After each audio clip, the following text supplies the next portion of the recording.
میں اورنگ آباد،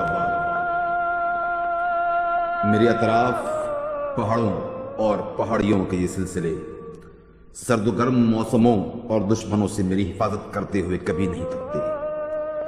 خدا نے یہ خوبصورت اور پرکیف نظاروں سے آراستہ پہاڑی سلسلے ایسے قائم کیے ہیں کہ انہیں اگر کوئی اوپر سے دیکھے تو یوں لگتا ہے جیسے قدرت نے مجھے پیالے میں آباد کیا ہو۔ ان حسین پہاڑی منظروں میں اہل نظر کے لیے تسکین قلب و نظر کے سامان بھی ہیں اور عبرت و نصیحت بھی۔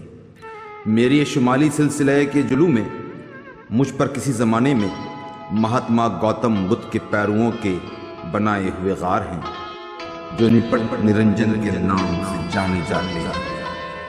کئی نوری برس بیتے لیکن میرے ان سپوتوں نے پہاڑ کے مضبوط سینے کو چھید کر جو خوبصورت پیکر تراشے تھے وہ آج بھی ان کی صنائی اور فنکاری کا مبول کا ثبوت ہیں۔ یہ فن پارے مجسمہ سازی و سنگ تراشی کے عظیم شاہکار ہیں۔ یہاں مہاتما گوتم بدھ کی گیان و دھیان میں ڈوبی ہوئی ایسی مورت تراشی گئی ہے جیسے وہ ابھی تپسیا کے مرحلے میں ہو۔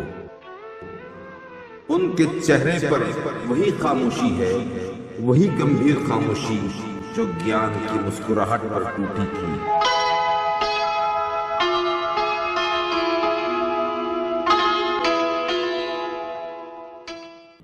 ایک منظر یہاں رقص و سرود میں مصروف خواتین کا بھی ہے۔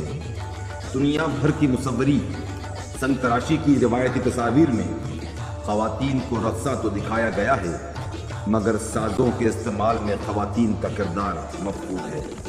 لیکن اس منظر میں خواتین موسیقی کے سازوں کے استعمال کے ساتھ ماہر رقص ہیں۔ اس لحاظ سے یہ ایک نادر و نایاب سنگی تصویر ہے۔ انہی کوثاروں میں فن کے یہ شاہکار اپنی تمام تر خوبصورتی کے باوجود شائقین کی داد و نظر کے لیے ترستے ہیں کہ ان کی تشہیر ابھی شائقین فن اور عقیدت مندوں کو یہاں چوک در چوک لانے میں متاثر کن ثابت نہیں ہو پائی۔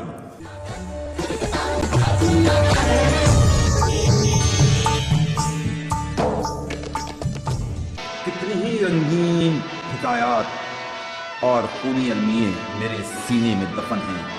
میں کیا ہوں، کیا بتاؤں، کتنی ہی کہانیاں میری تاریخ کا حصہ ہیں۔ جس دن میں اپنے سینے میں چھپے رازوں سے پردہ ہٹاؤں گا تاریخ کے کئی پوشیدہ باب اور شخصیات دنیا کو چونکا دیں گی اور دنیا انگشت بدندہ رہ جائے گی۔ لیکن ابھی میں کسی انکشاف کا ارادہ نہیں رکھتا۔ ابھی تو میرے چند فرزندان میری تاریخ کو جمع کرنے کی کوششوں میں مصروف ہیں۔ ان کی یہ کوششیں مجھ سے ان کی محبت ہے۔